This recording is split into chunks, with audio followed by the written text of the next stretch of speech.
June 11th, 1962. A quiet night at Alcatraz. The guards did their rounds, same as every night. Cells locked, lights out, nothing unusual. Until one of them reached cell 138. The man inside, Frank Morris, wasn't moving. His head rested on the pillow facing the wall. Looked normal enough, but when the guard shined his flashlight, the beam caught something strange. The skin looked off. The hair, too. He stepped closer, and that's when he saw it.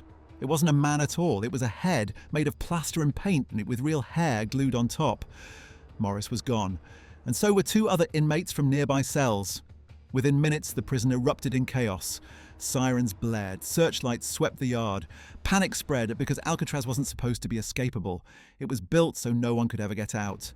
That night, 3 men vanished from the world's most secure prison. And 6 decades later, no one can say for sure if they lived or died. Frank Morris wasn't your average inmate. He'd already escaped from several prisons before Alcatraz. Smart, quiet, patient, the kind of man who paid attention to every detail. When he arrived at Alcatraz in 1960, he quickly realized one thing. If there was ever a way out, it wouldn't be through force, it'd be through planning. His cell was small, damp, and cold. But in that same cell, tucked right behind the air vent at the back wall, he saw opportunity. The cement was old, worn from years of sea air, soft enough to dig through if you had the right tools. That's where the plan began. Morris soon teamed up with 2 brothers, John and Clarence Anglin. They'd known each other from a previous prison, and the 3 shared a quiet confidence. They were going to do what no one else could. Over months, they gathered what they needed, bits of metal from workshops, spoons from the cafeteria, even a broken vacuum cleaner motor they turned into a makeshift drill. Each night, while the prison echoed with silence, they'd chip away at the wall behind their vents, tiny pieces at a time. They hid the noise with the sound of music or the timing of their work shifts. When morning came, they covered the holes with cardboard and paint, making everything look normal again. But escaping the cell was only part 1. They needed a way off the island. Using stolen raincoats, they stitched together a raft, 50 of them in total, glued and heated with steam pipes from the prison. It wasn't pretty, but it might float. When it was done, they hid it in the utility corridor behind their cells, waiting for the right night to use it. They also needed to fool the guards for long enough to buy time. So they made heads, realistic ones out of soap, toothpaste, paint and hair they'd picked up from the prison barbershop floor. Placed under blankets from a distance, they looked real enough to pass for sleeping inmates. By June 1962, after months of secret work, the plan was finally ready. All they needed now was the right night. June 11th, 1962. Inside Alcatraz, lights went out at 9:30 p.m. sharp. The guards made their last rounds, the doors clanked shut, and the island fell into silence. Just the hum of wind and the sound of waves against rock. In cell 138, Frank Morris waited. He listened for footsteps, the shuffle of the night guard fading down the corridor, and when the sound was finally gone, he moved. He lifted the vent cover at the back of his cell, now large enough for a man to squeeze through. Behind it was a dark corridor. It was a narrow utility corridor that ran like a hidden spine through the prison. He slipped inside. Quiet, careful. From nearby cells, 2 more men followed. John and Clarence Anglin. They met in the utility corridor, flashlights made from stolen parts lighting their way. The air was damp and cold, the walls lined with pipes. Every step echoed, so they moved slowly, timing their movements with the roar of the ocean outside. They picked the handmade raft which they hid there earlier and started climbing. They climbed up all the way to the roof. The passage ended with a vertical vent. Using a makeshift tool, they forced it open just enough to crawl through. Above them, freedom, or at least the chance of it. When they reached the roof, the wind hit them hard. The lights from the guard towers swept across the yard below. One mistake, one wrong move, and it was over. They crawled to the edge, lowered themselves down a 50-foot drain pipe and crossed the fence line toward the shoreline on the north side of the island. There, behind rocks, they pulled out their handmade raft. They inflated it using a small concertina-like device made from a stolen accordion. No words were spoken, just quiet coordination, the kind that comes from months of trust and repetition. By 11:30 p.m, they pushed off into the black water. The currents were strong, the air freezing. No one knows exactly what happened next. The guards didn't notice a thing until morning. When they did, all they found were empty cells and those plaster heads resting on the pillows. The next morning, June 12th, 1962. At 7 a.m, a guard walked his usual route down the cell block, rattling the bars as he passed. He reached cell 138 and called out, "Morris." No response. He looked inside. Frank Morris was lying in bed, facing the wall.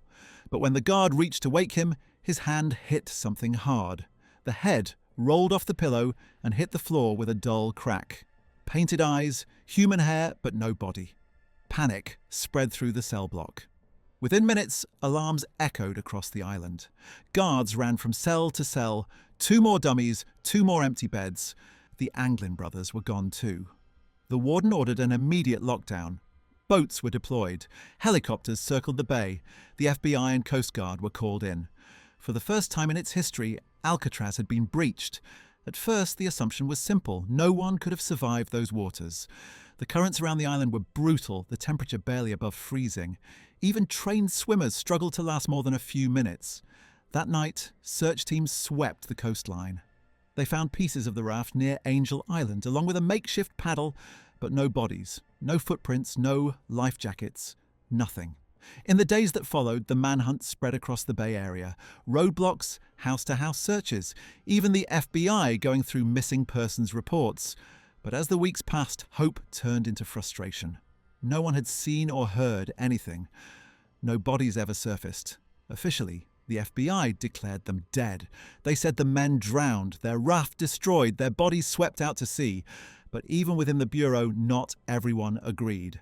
Some agents argued that if anyone could have pulled it off, it was these 3, Morris with his precision and planning, and the Anglins, who grew up swimming in the icy rivers of Florida.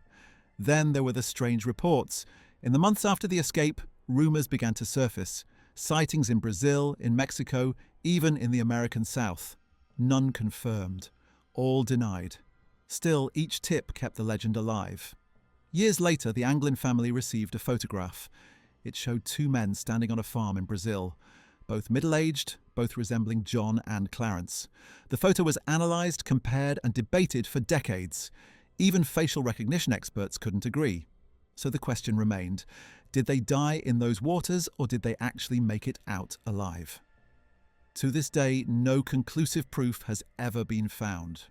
The FBI officially closed the case in 1979, but the US Marshals, they never did. Technically, the escapees are still wanted men.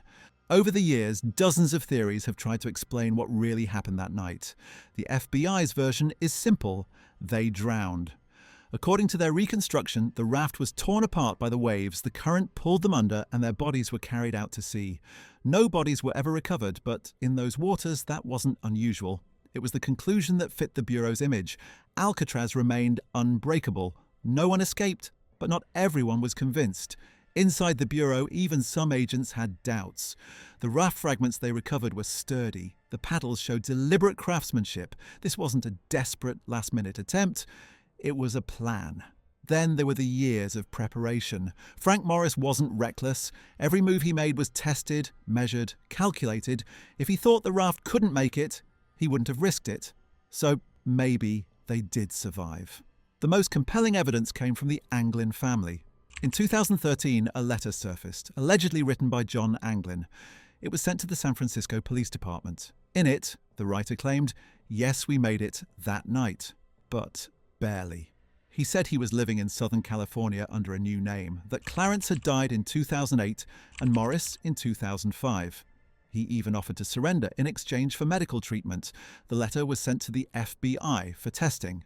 The handwriting matched, but the results were inconclusive. DNA and fingerprint analysis couldn't prove or disprove that it was John Anglin. So the mystery deepened. If the men had survived, they would have needed help. Money, food, transportation, a place to hide, all impossible to arrange from a prison cell unless someone on the outside had been part of the plan. Some investigators pointed to the Anglin's childhood friend who owned a small farm in Brazil. Over the years, multiple witnesses claimed to have seen two American men working there. When a photo of the supposed men was analysed decades later, facial recognition experts said there was a strong likelihood it was John and Clarence. Still, there's no hard proof. No passports, no travel records, no confirmed sightings after 1962. Just stories, photographs, and one letter that may or may not be real. The truth is, both versions make sense.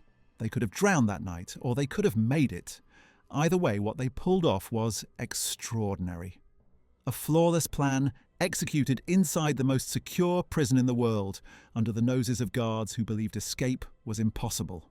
Frank Morris and the Anglin brothers disappeared into history, and in doing so, they turned Alcatraz into something more than a prison. It became a legend.